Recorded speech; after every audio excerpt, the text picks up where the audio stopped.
Now, after the ceremony, enslaved Africans in the northern part of the colony staged a revolt. And although Bookman was captured and executed, the rebellion continued to spread rapidly throughout the entire colony. Beginning in September, somewhere around 13,000 enslaved Africans freed other enslaved Africans. They took supplies and burned plantations. In 1792, the French Legislative Assembly sent Léger Sonthonax and 2 other nationals as part of a revolutionary commission. Their main goal was to maintain French control of Saint-Domingue, stabilize the colony, and enforce social equality recently given to free people of color. Fast forward to August 29, 1793, when Sonthonax took the radical step of proclaiming freedom for the enslaved population in the North. And in September and October, emancipation was extended throughout the entire colony.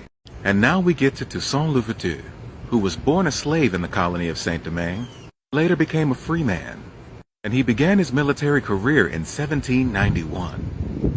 At first, he fought on the side of the Spanish over at Santo Domingo, which is now known as the Dominican Republic. Later, he switched to the side of the French after the new Republican government abolished slavery. Eventually, Toussaint Louverture gained control over the entire island, uniting both the eastern and western half. He was the first to unite Haiti and the Dominican Republic as one people. In 1791, he was involved with negotiations between rebels and the French governor. The governor wanted the release of white prisoners and for everyone to return to work. Toussaint Louverture said, "Cool, it's not a problem, but you gotta do something for us first. In order for us to go back to work, you have to first ban the use of whips. We're going to need an extra day off per week, and you need to free our leaders." The white French governor was like, "Hell no." And Toussaint Louverture was like, "Aight then." And they went to war. And during the war, Louverture prevented the white prisoners from being massacred. He later freed them and used them as negotiation tactics, hoping that this gesture would grant the rebels' demands. But the white Frenchmen refused to meet with him. So they went back to war. And all throughout 1792, as a leader, he formed alliances between the French rebels and the Spanish rebels. The man was smart. He could read and write, and he gained a reputation for his discipline in training men in guerrilla warfare and European warfare. In 1793, he lost the Battle of La Tannerie, and the French generals recognized him as a force to be reckoned with. Somewhere between 1792 and 1793, he adopted the last name Louverture, adopted from the French word meaning to open, since he was the one who opened the way to freedom. On August 29, 1793, he made his famous declaration of Camp Turle to the blacks of Saint-Domingue. He said, "Brothers and friends, I am Toussaint Louverture. Perhaps my name has made itself known to you. I've undertaken vengeance. I want liberty and equality to reign in Saint-Domingue. I am working to make that happen. Unite yourselves to us, brothers, and fight with us for the same cause." On the same day, Sonthonax proclaimed freedom for any black man who fought for the side of the French. But that didn't happen, because Toussaint Louverture knew that Sonthonax had overstepped his authority. But on February 4th, 1794, the French revolutionary government proclaimed the abolition of slavery throughout French colonies. Skipping some things here and there, in 1794, the British were defeated by a mulatto general named André Rigaud. In 1798, the island fought back, and the British had to completely withdraw because they lost thousands of men to yellow fever. In the meantime, André Rigaud set up a mulatto stronghold in the south. Remember, the mulattoes were already free, and they didn't want to give up their enslaved Africans. In 1799, Louverture started an offensive against Rigaud. He sent General Dessalines and Henri Christophe to fight against them. And while they were fighting on land, American warships showed up for some reason and destroyed Rigaud's barges. By 1800, they were defeated. And by 1801, Toussaint Louverture had complete control over the island of Hispaniola, uniting the eastern half, Saint-Domingue, Haiti, with the western half, Santo Domingo, the Dominican Republic. But for the island nation, he did not proclaim full independence. Now, Toussaint Louverture was talking so much smack about independence and freedom that he caught the attention of Napoleon Bonaparte himself, who was way the hell over in Egypt for some reason. In 1802, Napoleon Bonaparte sent his brother-in-law and 40,000 troops to maintain control of the island of Hispaniola. Now, with the help of European troops and mulatto forces, Napoleon's team won some major victories on the island, but they also took some serious losses. Now, two of Toussaint Louverture's generals, Henri Christophe and Dessalines, they saw what was going on and got a little nervous. So they held separate parleys and agreed to give the French their allegiance. Now, at this point, Napoleon's brother-in-law used this opportunity to invite Toussaint Louverture over to negotiate a settlement. But it was a trap. He was captured, imprisoned, and deported to France, where he died of pneumonia in a French prison in 1803. Toussaint Louverture was captured in 1802, and on May 20th of the same year, Napoleon Bonaparte signed into law maintaining African enslavement in places where it had not yet disappeared, specifically Martinique, Tobago, and St. Lucia. Now, a secret copy of this decree was sent to Napoleon's brother-in-law in Saint Domingo, where he would reinstate African enslavement when the time was right. Now, none of those decrees were published and nobody supposedly knew what was going on. But by midsummer, everybody knew what was going on and people was pissed. Finding out that the French wanted to reinstate slavery on the colony of Saint Domingue undermined the leadership of those leaders who betrayed Toussaint Louverture.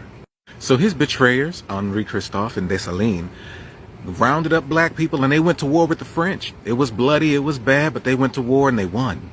By November, Napoleon's brother-in-law and 20,000 French troops died of yellow fever. After Napoleon's brother-in-law was killed, he was replaced with this dude whose name I can't pronounce. Now, he wrote to Napoleon saying that if you really wanted to reclaim the island, you would declare all Negroes slaves and you have to kill about 30,000 of them. In his desperate attempt to reinstate slavery on the island of Hispaniola, dude went crazy. Under Rochambeau's authority, the French began to burn enslaved Africans alive. They were hung, they were drowned, they even tortured black prisoners. They reinstated the practice of burying black people alive, burying them in piles of insects and having them eaten alive, having people boiled alive in cauldrons of molasses. This evil bastard threw a party and invited all the prominent mulatto women to come out and dance and have a good time, right? At midnight, he told them, hey, while y'all was out here dancing, I killed all your husbands. Oh, but the Haitian rebels got him back. After Rochambeau murdered the husbands of prominent mulatto women, Haitian rebels responded in the same way. Whatever Rochambeau did to black people on the island, Haitian rebels did to Frenchmen. For example, Rochambeau once ordered that 500 black people be buried alive. So General Dessalines responded by ordering the hanging of 500 Frenchmen. Now this tit for tat went on for a while, and don't think it was just black men who were doing the killing. Nah, black women were out there in the forefront doing the killing too. Specifically one woman that General Dessalines called his auntie. Yeah, we've been using that word for a while. Her name was Victoria Montou.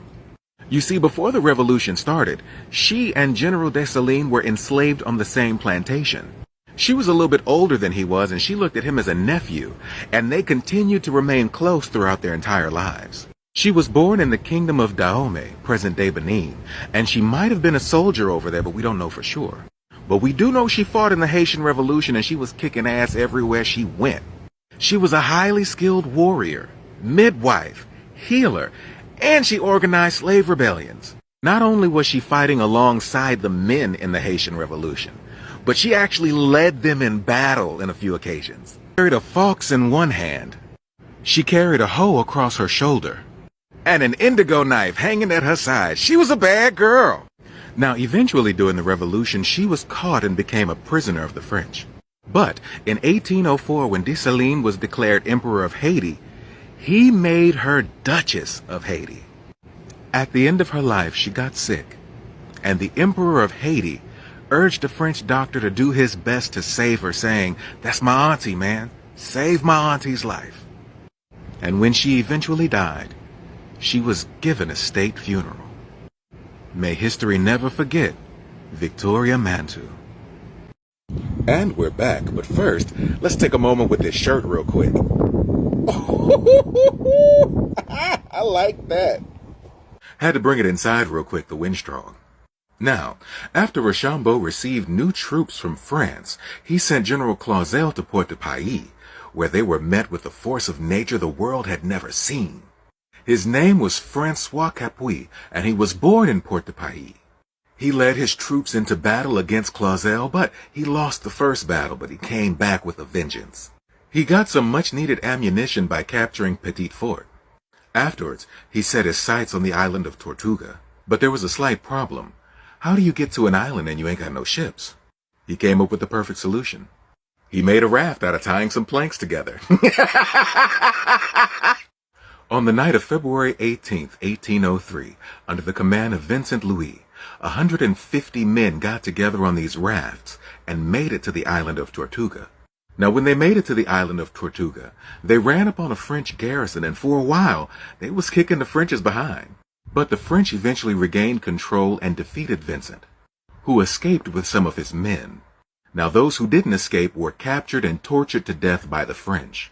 But that defeat did not stop Capeis, who, on April 12, 1803, stormed Port-de-Paix and defeated the French.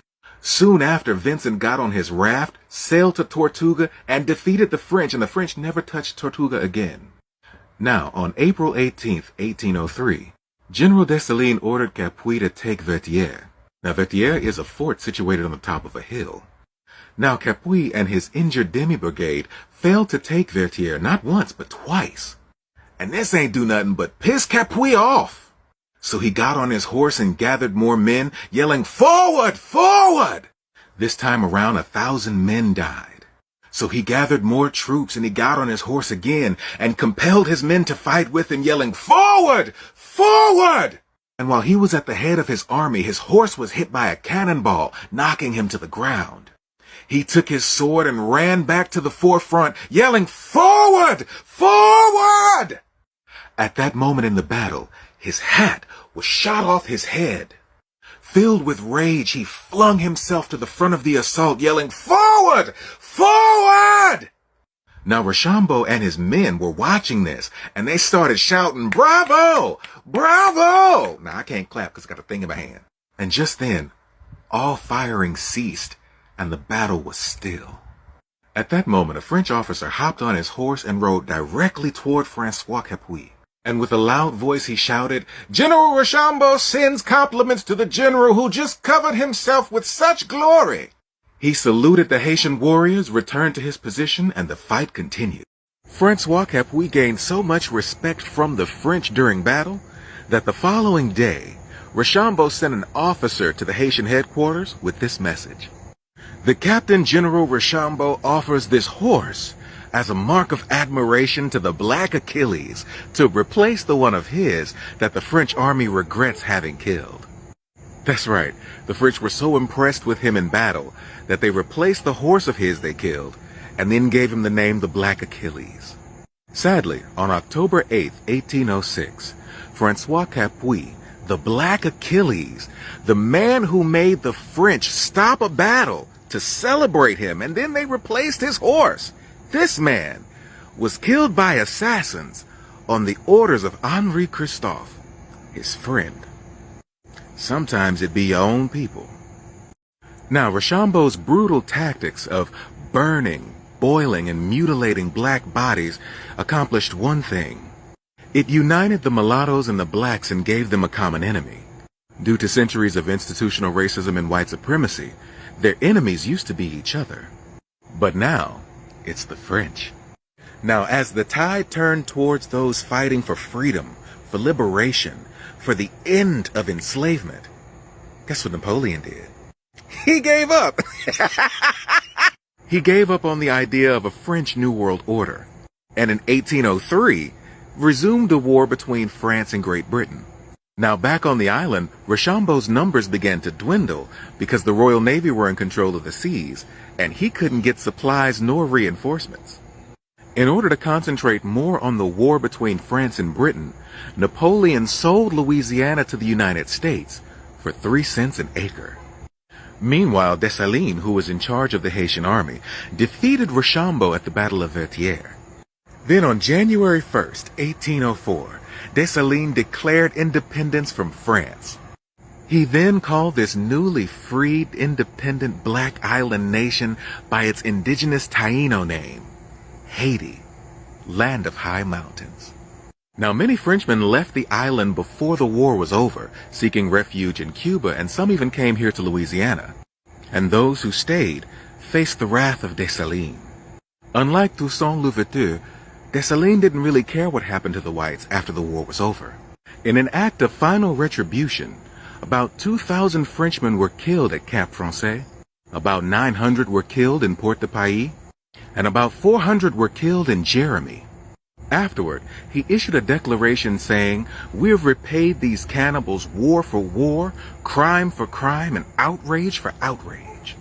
There was one group of Europeans, though, who was spared from the massacre. They were the Polish. Polish soldiers were brought with the French to fight against the Haitians. But back home, they were being invaded by the Russians, the Austrians, and they wanted their own independence. So most of the Polish soldiers sided with their enemy, the Haitians, and helped them fight for their freedom against the French because they longed for freedom themselves. Because of that, they were spared the fate of other Europeans. Once Haiti declared its independence, many Haitian soldiers became Haitian citizens and never went back to Poland. Until this day, many of their descendants still live in Haiti. They're multiracial, blonde hair, light eyes. They can be found in places like Causel and Fond de Blancs.